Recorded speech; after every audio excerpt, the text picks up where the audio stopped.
Assalamualaikum warahmatullahi wabarakatuh. Alhamdulillahirabbil alamin. Hari ini kita akan belajar dengan video pembelajaran lagi ya, Nak. Dan dalam video ini nanti kita akan membahas tentang pelestarian sumber daya alam ya. Jadi, kenapa sih kita harus membahas tentang ini? Karena pasti ada manfaatnya ya. Sumber daya alam yang ada di bumi ini tidak boleh diambil secara berlebihan. Memangnya kenapa, Us? Karena ada akibatnya. Apa saja? Nah, ini dia. Akibat pengambilan sumber daya alam yang berlebihan ya. Yang pertama, nanti berkurangnya sumber makanan bagi hewan ya. Misal hutannya gundul, tempat makan hewannya itu nanti kan jadi rusak. Hewannya bingung mau cari makan di mana ya. Yang kedua, bisa hilangnya habitat dan menurunnya jumlah populasi hewan. Kalau hutannya dibakar, mereka kehilangan tempat tinggal misalnya, mereka nanti juga akan lama-lama mati karena nggak ada tempat hidup, makanannya juga sudah menipis ya, lama-lama akan punah. Kemudian yang ketiga, rawan terjadi bencana alam, sudah pasti ya, seperti erosi, tanah longsor, dan abrasi. Dan yang keempat, mengurangi keindahan lingkungan. Nah, ini juga sudah pasti kalau lingkungan kita rusak, otomatis keindahannya juga jadi berkurang. Oke. Nah, itu dia akibat pengambilan sumber daya alam yang berlebihan. Nah, sekarang kita cari tahu cara untuk melestarikannya gimana sih, Us? Nah, cara untuk melestarikannya ada beberapa cara. Nah, tapi kita akan bahas dulu sumber daya alam apa yang akan kita bahas dalam video ini ya. Ada 4. Yang pertama nanti tentang lingkungan yang rusak akibat pertambangan terbuka ya. Yang kedua karena punahnya jenis hewan dan tumbuhan. Yang ketiga, berkurangnya daerah resapan air hujan. Dan yang keempat, rusaknya hutan bakau. Oke, kita bahas dari yang pertama ya, lingkungan yang rusak akibat pertambangan terbuka. Nah, pertambangan terbuka ini nanti ada beberapa dampak yang ditimbulkan. Apa saja? Yang pertama, kerusakan hutan di daerah tambang, pencemaran udara akibat debu dan asap. Dan yang ketiga, pencemaran air dan tanah akibat limbah tambang. Nah, biar nggak jadi kerusakan seperti ini, ada nggak sih Us upaya untuk pencegahannya? Ada ya. Untuk mencegahnya nih, ada beberapa upaya pelestariannya ya, untuk mengurangi penggunaan minyak dan batu baranya terutama. Yang pertama, menggunakan energi matahari ya. Yang kedua, penggunaan angin sebagai pembangkit listrik. Jadi, pembangkit listriknya itu tidak hanya dari bahan tambang batu bara, minyak bumi, tidak hanya dari itu saja, tapi kita bisa memanfaatkan angin, dibuat kincir angin misalnya. Terus yang ketiga, penggunaan geotermal atau panas bumi. Ini juga pembangkit listrik tenaga panas bumi ya. Yang keempat, penggunaan energi air yang melimpah sebagai pembangkit listrik. Ini dibuat kincir air. Nah, dan yang kelima, penggunaan energi pasang air laut di daerah pesisir pantai tentunya. Itu sumber daya alam yang pertama dan cara pelestariannya. Kemudian yang kedua, sumber daya alamnya tentang jenis hewan dan tumbuhan yang mulai punah. Nah, ini bagaimana sih Us cara pelestariannya? Pelestariannya itu salah satu caranya dengan konservasi ex situ. Tahu konservasi ex situ itu apa? Oke, Ustani jelaskan sedikit ya. Konservasi ex situ itu artinya proses melindungi spesies tumbuhan dan hewan dengan mengambilnya dari habitat asli yang tidak aman. Konservasi itu artinya melindungi ya. Ex situ itu artinya keluar atau diambil dari habitat aslinya. Jadi dibawa keluar dari habitat aslinya karena habitat aslinya itu sudah tidak aman. Jadi dia harus dilindungi. Dilindunginya dengan cara dibawa keluar dari tempat aslinya karena sudah tidak aman sih. Ya. Dan kita nanti setelah itu pindahkan ke tempat yang lebih aman. Tempat lebih amannya apa? Nah, ini dia. Contoh konservasi ex situnya. Yang pertama, ada dibuat kebun raya ya. Kebun raya yang menjadi pusat pengetahuan botani, kawasan konservasi, kawasan pendidikan, dan penelitian. Bisa juga arboretum yang juga semacam botani ya. Ini semacam kebun botani yang mengoleksi banyak pepohonan. Kemudian dibuat kebun binatang. Ini juga bisa. Tapi kebun binatang yang menjadi konservasi untuk fauna, untuk hewan-hewan ya, yang dilindungi atau terancam punah. Dan yang keempat, bisa juga dibuat sebuah akuarium yang berfungsi juga sebagai pusat konservasi hewan air. Bisa air tawar maupun air laut. Nah, itu dia cara untuk melestarikan jenis hewan dan tumbuhan. Yang berikutnya adalah berkurangnya daerah resapan air hujan ya. Daerah resapan air hujan ini pasti ada cara untuk melestarikannya ya. Biasanya kalau resapan air hujannya itu berkurang karena lahannya gundul ya. Hutan-hutannya itu pohon-pohonnya sudah ditebangi secara liar. Nah, cara pelestariannya nih. Yang pertama, reboisasi hutan yang gundul ya, ditanami lagi hutan-hutannya yang tadinya sudah tidak ada pepohonannya, tanami lagi. Kemudian yang kedua, sistem tebang pilih tanaman. Kita menebang tanamannya itu yang sudah tua-tua tanamannya. Nanti setelah itu kita tanami lagi ya. Jadi yang masih kecil-kecil, yang masih belum terlalu besar tidak ditebang. Kemudian yang ketiga, membuat terasering di lahan yang miring. Yang keempat, meningkatkan pengawasan oleh polisi hutan. Dan yang kelima, penegakan hukum secara tegas bagi pelanggar undang-undang kehutanan. Jadi harapannya kalau undang-undangnya tegas, polisinya juga meningkatkan pengawasan, orang yang akan mencuri pohon atau menebang pohon secara liar itu nanti akan jera, akan takut ya. Jadi hutannya tidak mudah gundul.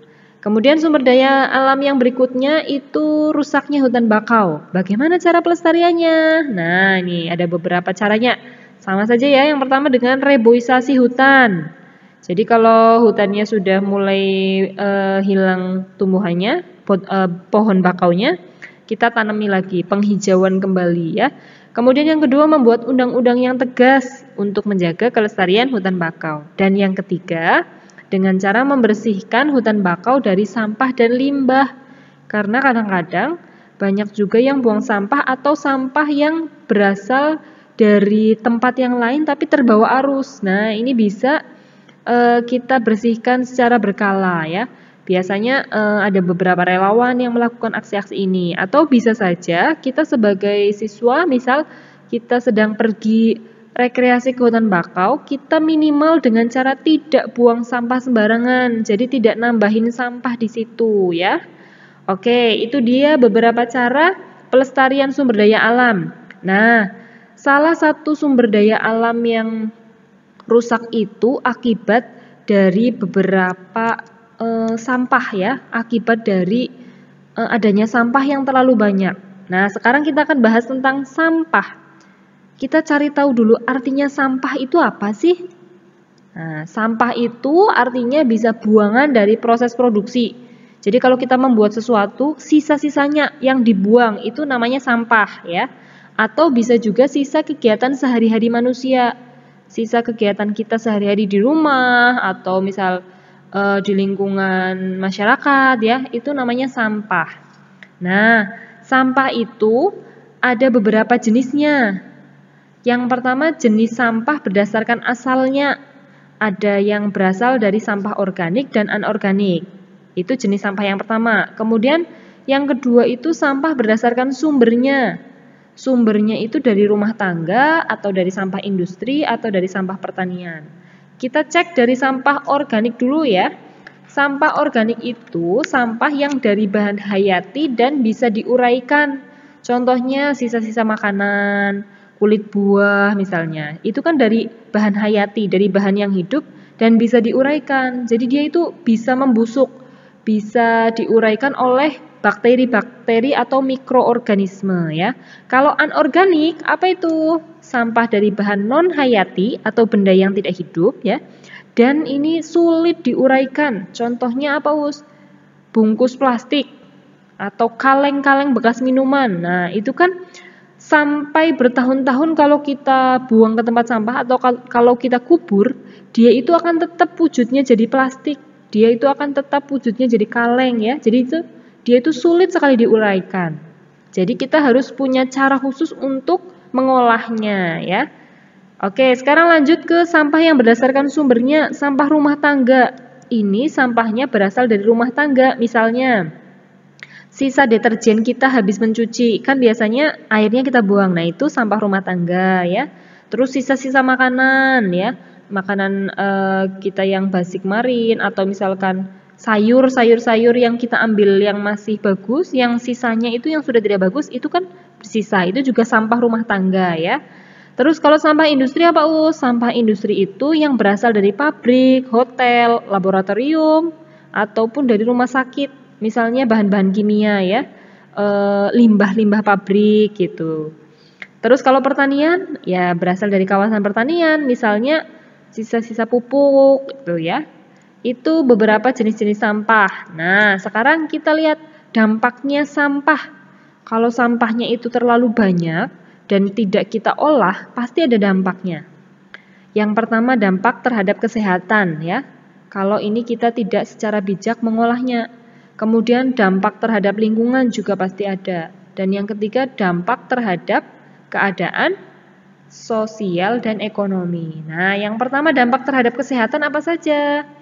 Dia itu bisa menimbulkan beberapa penyakit. Ada penyakit diare, penyakit jamur, dan penyakit yang menyebar melalui rantai makanan.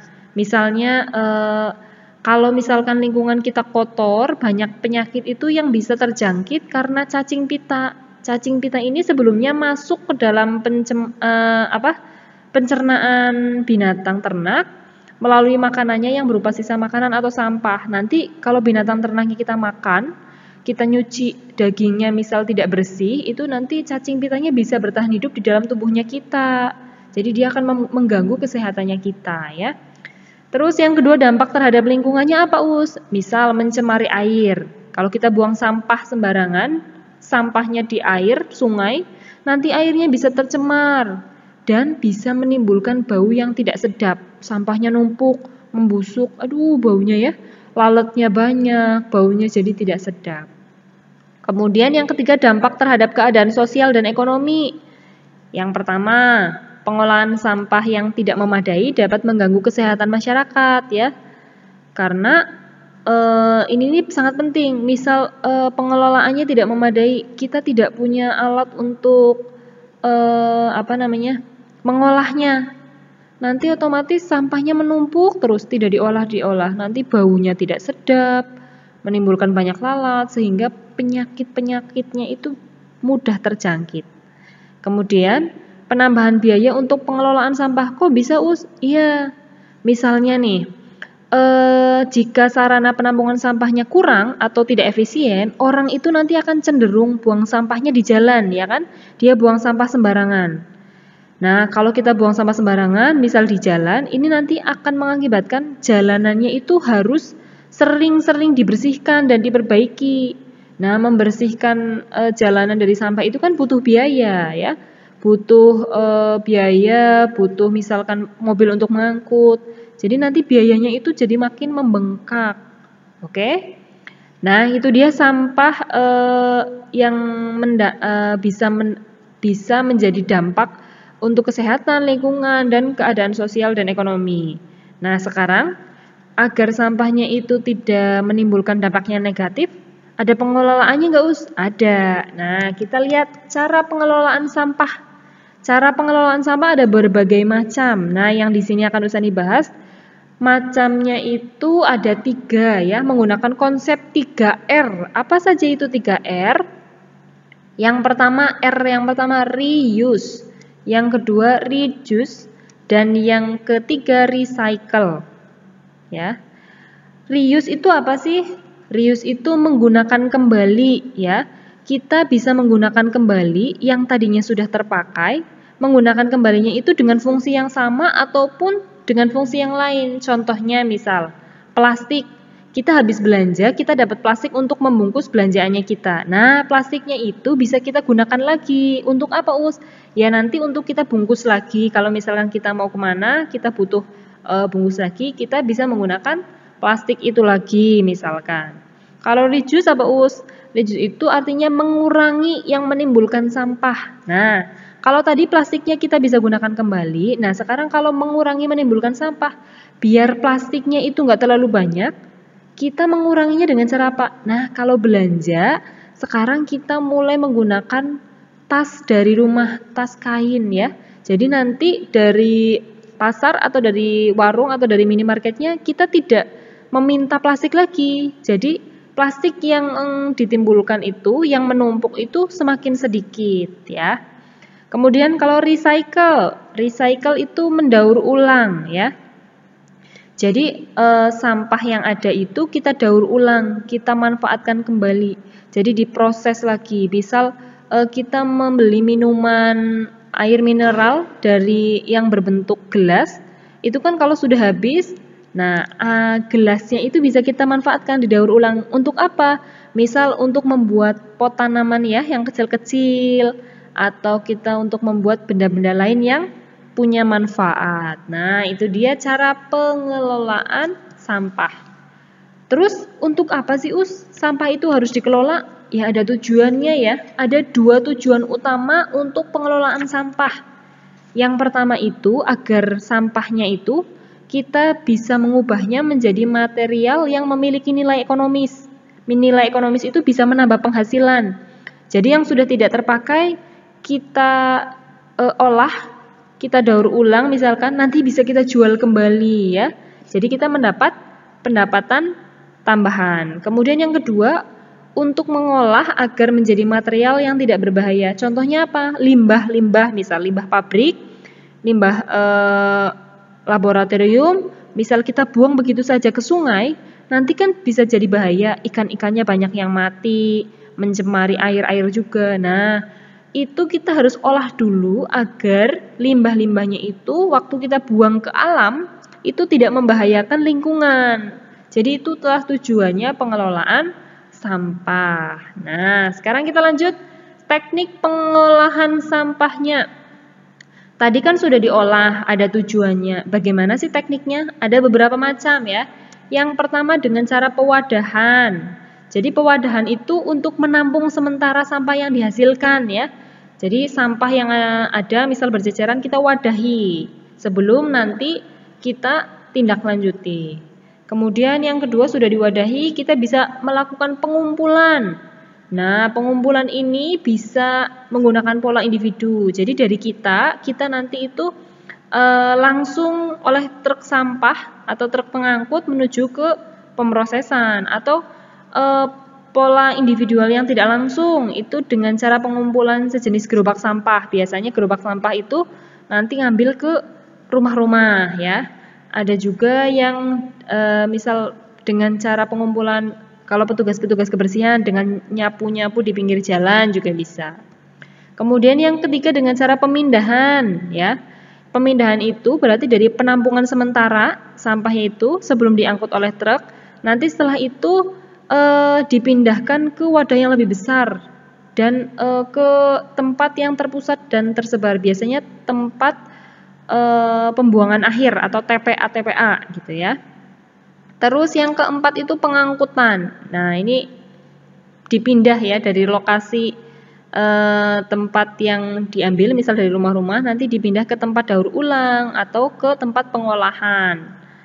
Terus yang kelima itu pengolahan. Nah ini tujuannya itu untuk memproses sampah biar volumenya berkurang ya. Terus atau kalau misalkan yang hayati bisa diolah, bisa dijadikan sebagai pupuk organik, bisa juga ya.